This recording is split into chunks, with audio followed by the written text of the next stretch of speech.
Deuteronomy Chapter 28.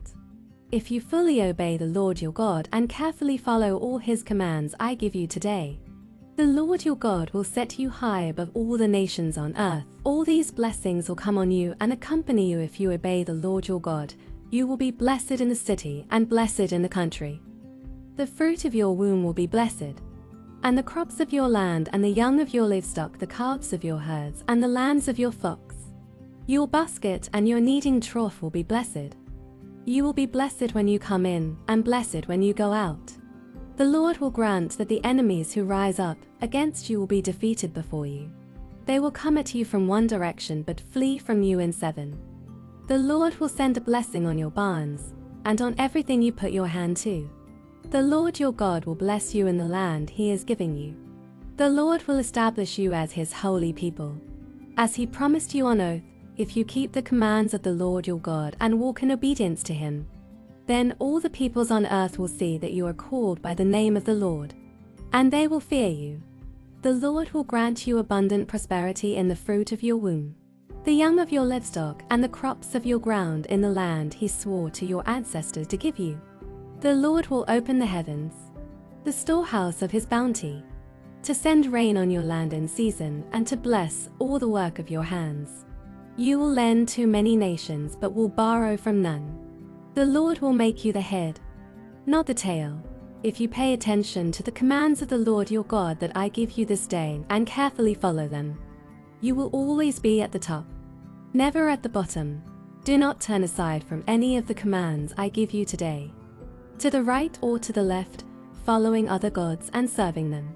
However, if you do not obey the Lord your God and do not carefully follow all his commands and decrees I am giving you today, all these curses will come on you and overtake you. You will be cursed in the city and cursed in the country. Your basket and your kneading trough will be cursed. The fruit of your womb will be cursed, and the crops of your land, and the calves of your herds and the lambs of your flocks. You will be cursed when you come in and cursed when you go out. The Lord will send on you curses, confusion and rebuke in everything you put your hand to, until you are destroyed and come to sudden ruin because of the evil you have done in forsaking him. The Lord will plague you with diseases until he has destroyed you from the land you are entering to possess. The Lord will strike you with wasting disease, with fever and inflammation, with scorching heat and drought, with blight and mildew, which will plague you until you perish. The sky over your head will be bronze, the ground beneath you iron. The Lord will turn the rain of your country into dust and powder. It will come down from the skies until you are destroyed. The Lord will cause you to be defeated before your enemies. You will come at them from one direction but flee from them in seven, and you will become a thing of horror to all the kingdoms on earth. Your carcasses will be food for all the birds and the wild animals, and there will be no one to frighten them away. The Lord will afflict you with the boils of Egypt and with tumors, festering sores and the itch, from which you cannot be cured. The Lord will afflict you with madness, blindness and confusion of mind. At midday you will grope about like a blind person in the dark. You will be unsuccessful in everything you do. Day after day you will be oppressed and robbed, with no one to rescue you. You will be pledged to be married to a woman, but another will take her and rape her. You will build a house, but you will not live in it. You will plant a vineyard, but you will not even begin to enjoy its fruit. Your ox will be slaughtered before your eyes, but you will eat none of it. Your donkey will be forcibly taken from you and will not be returned. Your sheep will be given to your enemies, and no one will rescue them. Your sons and daughters will be given to another nation, and you will wear out your eyes watching for them day after day, powerless to lift a hand. A people that you do not know will eat what your land and labor produce, and you will have nothing but cruel oppression all your days. The sights you see will drive you mad. The Lord will afflict your knees and legs with painful boils that cannot be cured, spreading from the soles of your feet to the top of your head. The Lord will drive you and the king you set over you to a nation unknown to you or your ancestors. There you will worship other gods, gods of wood and stone. You will become a thing of horror, a byword and object of ridicule among all the peoples where the Lord will drive you. You will sow much seed in the field, but you will harvest little, because locusts will devour it. You will plant vineyards and cultivate them, but you will not drink the wine or gather the grapes, because worms will eat them. You will have olive trees throughout your country, but you will not use the oil, because the olives will drop off. You will have sons and daughters, but you will not keep them, because they will go into captivity. Swarms of locusts will take over all your trees and the crops of your land. The foreigners who reside among you will rise above you higher and higher, but you will sink lower and lower. They will lend to you, but you will not lend to them. They will be the head, but you will be the tail. All these curses will come on you. They will pursue you and overtake you until you are destroyed, because you did not obey the Lord your God and observe the commands and decrees he gave you. They will be a sign and a wonder to you and your descendants forever, because you did not serve the Lord your God joyfully and gladly in the time of prosperity. Therefore, in hunger and thirst, in nakedness and dire poverty, you will serve the enemies the Lord sends against you. He will put an iron yoke on your neck until he has destroyed you. The Lord will bring a nation against you from far away, from the ends of the earth, like an eagle swooping down, a nation whose language you will not understand, a fierce-looking nation without respect for the old or pity for the young. They will devour the young of your livestock and the crops of your land until you are destroyed. They will leave you no grain, new wine or olive oil, nor any calves of your herds or lambs of your flocks until you are ruined. They will lay siege to all the cities throughout your land until the high fortified walls in which you trust fall down. They will besiege all the cities throughout the land the Lord your God is giving you, because of the suffering your enemy will inflict on you during the siege. You will eat the fruit of the womb, the flesh of the sons and daughters the Lord your God has given you. Even the most gentle and sensitive man among you will have no compassion on his own brother, or the wife he loves, or his surviving children, and he will not give to one of them any of the flesh of his children that he is eating. It will be all he has left, because of the suffering your enemy will inflict on you during the siege all your cities. The most gentle and sensitive woman among you, so sensitive and gentle that she would not venture to touch the ground with the sole of her foot, will begrudge the husband she loves and her own son or daughter the afterbirth from her woman, the children she bears. For in her irony she intends to eat them secretly, because of the suffering your enemy will inflict on you during the siege of your cities.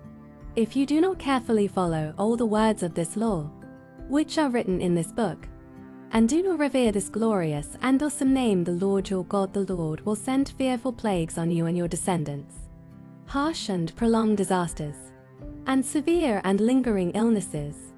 He will bring on you all the diseases of Egypt that you dreaded, and they will cling to you.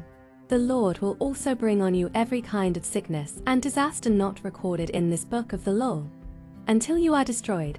You who were as numerous as the stars in the sky will be left but few in number, because you did not obey the Lord your God. Just as it pleased the Lord to make you prosper and increase in number, so it will please him to ruin and destroy you. You will be uprooted from the land you are entering to possess. Then the Lord will scatter you among all nations, from one end of the earth to the other. There you will worship other gods of wood and stone, which neither you nor your ancestors have known. Among those nations you will find no repose, no resting place for the sole of your foot. There the Lord will give you an anxious mind, eyes weary with longing, and a despairing heart. You will live in constant suspense, filled with dread both night and day, never sure of your life. In the morning you will say, if only it were evening, and in the evening, if only it were morning, because of the terror that will fill your hearts and the sights that your eyes will see. The Lord will send you back in ships to Egypt on a journey I said you should never make again. There you will offer yourselves for sale to your enemies as male and female slaves, but no one will buy you. Mark chapter 15, verse 26 to 47. The written notice of the charge against him read: the King of the Jews. They crucified two rebels with him, one on his right and one on his left. And the scripture was fulfilled, which saith, and he was numbered with the transgressors. Those who passed by hurled insults at him, shaking their heads and saying, "So, you who are going to destroy the temple and build it in 3 days, come down from the cross and save yourself." In the same way the chief priests and the teachers of the law mocked him among themselves. "He saved others," they said, "but he can't save himself. Let this Messiah, this King of Israel, come down now from the cross, that we may see and believe." Those crucified with him also heaped insults on him. At noon, darkness came over the whole land until 3 in the afternoon. And at 3 in the afternoon Jesus cried out in a loud voice, "Eloi, lema sabachthani?" which means, my God, my God, my God, why have you forsaken me?" When some of those standing near heard this, they said, "Listen, he's calling Elijah." Someone ran, filled a sponge with wine vinegar, put it on a staff and offered it to Jesus to drink. "Now leave him alone. Let's see if Elijah comes to take him down," he said. With a loud cry, Jesus breathed his last. The curtain of the temple was torn into from top to bottom. And when the centurion who stood there in front of Jesus saw how he died, he said, "Surely this man was the Son of God."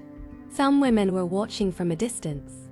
Among them were Mary Magdalene, Mary the mother of James the younger and of Joseph, and Salome. In Galilee these women had followed him and cared for his needs.